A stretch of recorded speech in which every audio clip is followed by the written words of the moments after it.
প্রিয় দর্শক আসসালামু আলাইকুম, সবাইকে স্বাগতম জানিয়ে শুরু করছি আমার আজকের পর্ব।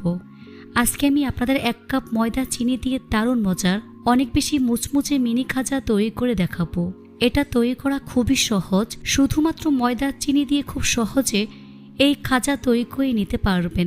খেতে কিন্তু অনেক বেশি মজার হয়। এই মিনি খাজা অনেক বেশি মুচমুচে এবং রসালো হয়, মুখে দিলেই মিশে যাবে। আশা করছি আজকের রেসিপি সবার কাছে অনেক বেশি ভালো লাগবে। তো চলুন রেসিপিটি দেখে নিচ্ছি।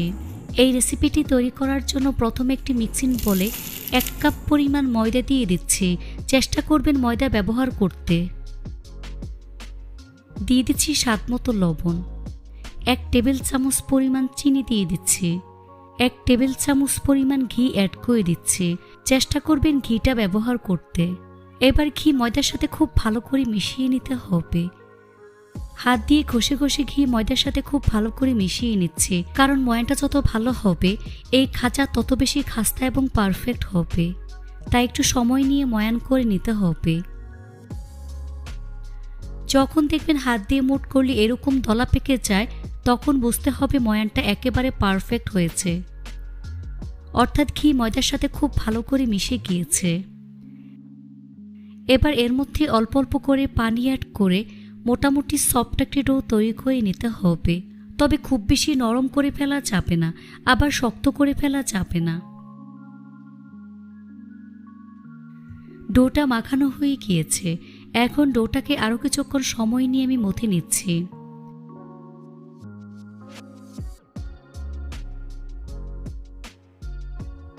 দেখুন ডোটা ঠিক এরকম হয়েছে, খুব বেশি নরমও না আবার খুব বেশি শক্তও হয়নি। এখন ঢাকনা দিয়ে ঢেকে রেখে দেব প্রায় 20 মিনিটের মতো। এই ফাঁকে শিরা রেডি করে নিচ্ছি। সেজন্য চুলে একটি ফ্রাই প্যান বসিয়ে এর মধ্যে 1 কাপ পরিমাণ চিনি দিয়ে দিচ্ছি। 1/2 কাপ পরিমাণ পানি অ্যাড করে দিচ্ছি। এখন গ্যাস অন করে দিচ্ছি। তারপর চিনি খুব ভালো করে মিশিয়ে নিতে হবে। চিনি খুব ভালো করে গলিয়ে পানির সাথে মিশিয়ে নিতে হবে। এর মধ্যে 3 থেকে 4টি এলাচ দিয়ে দিচ্ছি। এলাচের মুখটা অবশ্যই ফাটিয়ে নেবেন। এভাবে কিছুক্ষণ জাল করে শিরাটা ঘন করে নিতে হবে। তবে খুব বেশি ঘন করে ফেলা যাবে না, আবার পাতলা করে ফেলা যাবে না। শিরা হয়েছে কিনা আপনাদের দেখিয়ে দিচ্ছি। যখন শিরা হাতের মধ্যে নিলে এরকম একতারের সৃষ্টি হয়, তখন বুঝতে হবে শিরাটা আমার একেবারে রেডি হয়ে গিয়েছে। দেখুন ঠিক এরকম একতারের মতো সৃষ্টি হবে। শিরাটা যাতে বসে না যায় সেজন্য সামান্য পরিমাণ লেবুর রস অ্যাড করে দিচ্ছি, তবে খুব বেশি দেওয়া যাবে না। তারপর খুব ভালো করে মিশিয়ে নিচ্ছি। এখন চুলা বন্ধ করে এই শিরাটাকে এক সাইডে রেখে দিচ্ছি। ফিরে আসলাম 20 মিনিট পর। এখন ঢাকনা সরিয়ে ডোটাকে আরও কিছুক্ষণ সময় নিয়ে মথে নিচ্ছি।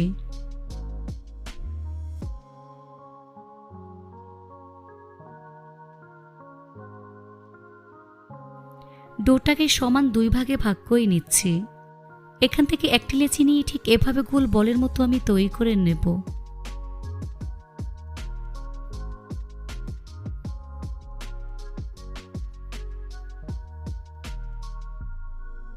তারপর বোর্ডের উপর নিয়ে হাত দিয়ে চেপে চ্যাপ্টা করে নিচ্ছি।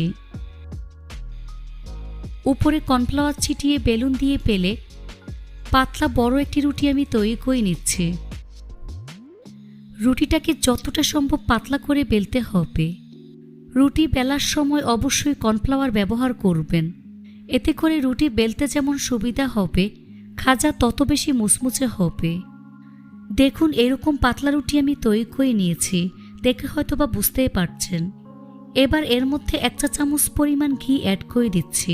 তারপর সম্পূর্ণ রুটির উপর ছড়িয়ে দিচ্ছি। হাতের কাছে ঘি না থাকলে কর্নফ্লাওয়ার এবং ঘিয়ের মিশ্রণ দিয়ে ঘন একটি পেস্ট রেডি করে নেবেন। সম্পূর্ণ রুটির উপর ঘি লাগিয়ে নিয়েছি। এবার রুটির উপর বেশি করে কর্নফ্লাওয়ার ছড়িয়ে দিচ্ছি। এখানে কর্নফ্লাওয়ারটা একটু বেশি পরিমাণে দিবেন, এতে করে খাজা অনেক বেশি লেয়ার এবং খাস্তা হবে। সম্পূর্ণ রুটির উপর কর্নফ্লাওয়ার ছড়িয়ে নিয়েছি। এবার রুটির এক সাইড থেকে ঠিক এভাবে টাইট করে রোল করে নিচ্ছি। দেখে হয়তো বা বুঝতেই পারছেন। রেসিপিটি হুবহু ফলো করে তৈরি করলে আশা করছি আপনার খাজাও অনেক বেশি লেয়ার এবং খাস্তা হবে। রুটির সামনের অংশে পানি লাগিয়ে সিল করে নিচ্ছি, এতে করে খাজা ভাজার সময় খুলে যাওয়ার ভয় থাকে না। তারপর হাত দিয়ে বেলে সব দিক সমান করে নিচ্ছি। তারপর রোলের সাইডের অংশ কেটে সমান করে নিচ্ছি।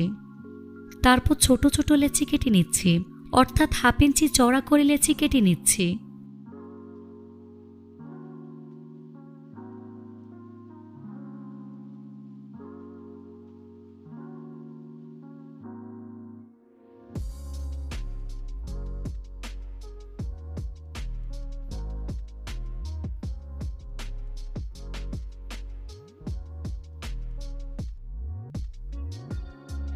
সবগুলো লেচি 1/2 ইঞ্চি চওড়া করে কেটে নিয়েছি। এখন একটি লেচি দেখিয়ে দিচ্ছি ঠিক কতটা লেয়ার হয়েছে। এখন লেচিটাকে বডির উপর নিয়ে হাত দিয়ে আলতোভাবে চেপে চ্যাপটা করে নিচ্ছি। এ কাজটা খুবই সাবধানে করবেন। উপরে কর্নফ্লাওয়ার ছিটিয়ে হালকা হাতে 2 পাশে বেলে নিচ্ছি। এই তো একটি খাজা আমি তৈরি করে নিয়েছি। দেখুন ঠিক এরকম পাতলা হয়েছে, দেখে হয়তো বা বুঝতেই পারছেন। একইভাবে আরেকটি বেলে আপনাদের দেখিয়ে দিচ্ছি। এখানে অবশ্যই কর্নফ্লাওয়ার ব্যবহার করবেন, কোনোভাবে ময়দা ব্যবহার করা যাবে না, তাহলে খাজার লেয়ার ভালো হবে না। সবগুলো খাজা আমি তৈরি করে নিয়েছি।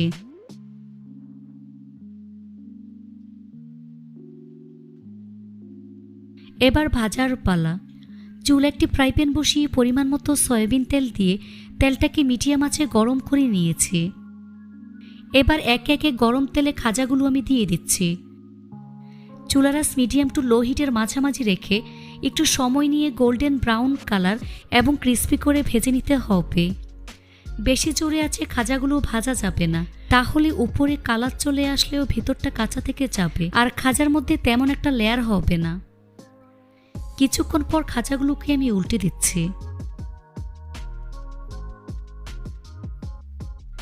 এভাবে কিছুক্ষণ পরপর উল্টে পাল্টে গোল্ডেন ব্রাউন কালার এবং ক্রিস্পি করে ভেজে নিতে হবে। যাদের খাজায় লেয়ার হবে না তারা চামচ দিয়ে একটু লেয়ারগুলো খুলে নেবেন। এই তো খাজাগুলো ভাজা হয়ে গিয়েছে, দেখুন খুব সুন্দর কালার চলে এসেছে। এখন ছাঁকনি দিয়ে তেল ছেঁকে নাস্তার প্লেটে নিয়ে নিচ্ছি।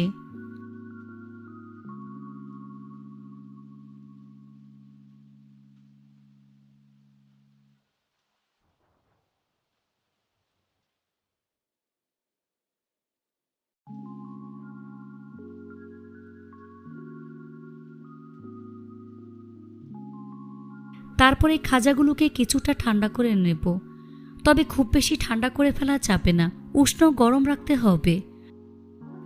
তো খাজাগুলোকে কিছুটা ঠান্ডা করে নিয়েছি, অর্থাৎ খাজাগুলো আমার উষ্ণ গরম আছে। এবার খাজাগুলো একে একে শিরার মধ্যে দিয়ে দিচ্ছি। তারপর চামচ দিয়ে উল্টে পাল্টে খাজার মধ্যে শিরা ভালো করে লাগিয়ে নিতে হবে।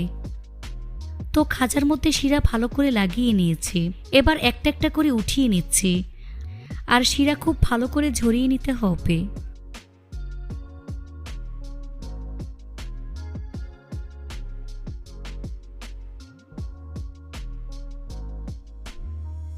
সবগুলো খাজায় শিরা লাগিয়ে নিয়েছি।